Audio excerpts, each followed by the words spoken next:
ওয়ালাইকুম রহমতুল্লাহি ওয়া বারাকাতুহু। সম্মানিত দর্শকবৃন্দ, আশা করছি আপনারা সকলে ভালো আছেন, সুস্থ আছেন, সুন্দর আছেন। আজকের এই গুরুত্বপূর্ণ আলোচনা আপনাদের সবাইকে স্বাগতম। আজ আমরা এমন একটি সমস্যা নিয়ে কথা বলবো যা দিন দিন আমাদের সমাজে, বিশেষ করে শিশু ও তরুণদের মধ্যে খুব দ্রুত বাড়ছে। আর এই সমস্যাটি হলো মায়োপিয়া বা দূরের জিনিস ঝাপসা দেখা। প্রিয় ভাই ও বোনেরা, মায়োপিয়া এমন একটি চোখের সমস্যা যেখানে আপনি কাছের জিনিস পরিষ্কার দেখতে পারেন, কিন্তু দূরের জিনিস দেখতে খুবই কষ্ট হয়।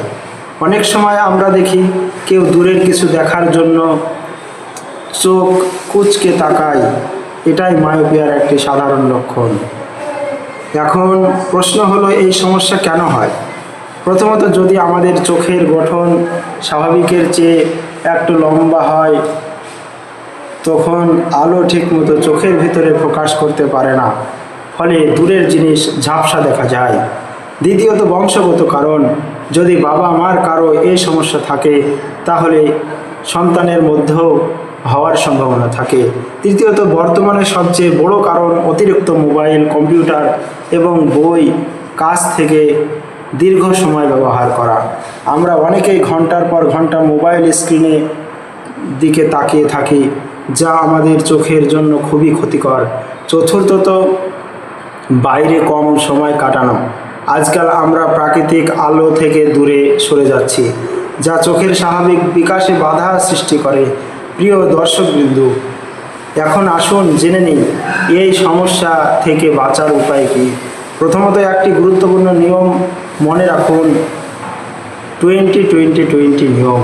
প্রতি 20 মিনিট পর 20 সেকেন্ডের জন্য 20 ফুট দূরে তাকান, এতে চোখের চাপ কমে যায়। দ্বিতীয়ত, মোবাইল স্ক্রিন ব্যবহারে সতর্ক হন।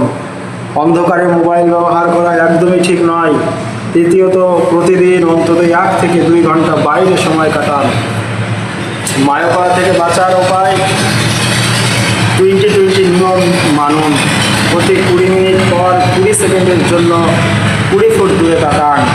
মোবাইল স্ক্রিন কম ব্যবহার করুন, বিশেষ করে অন্ধকারে মোবাইল ব্যবহার এড়িয়ে চলুন।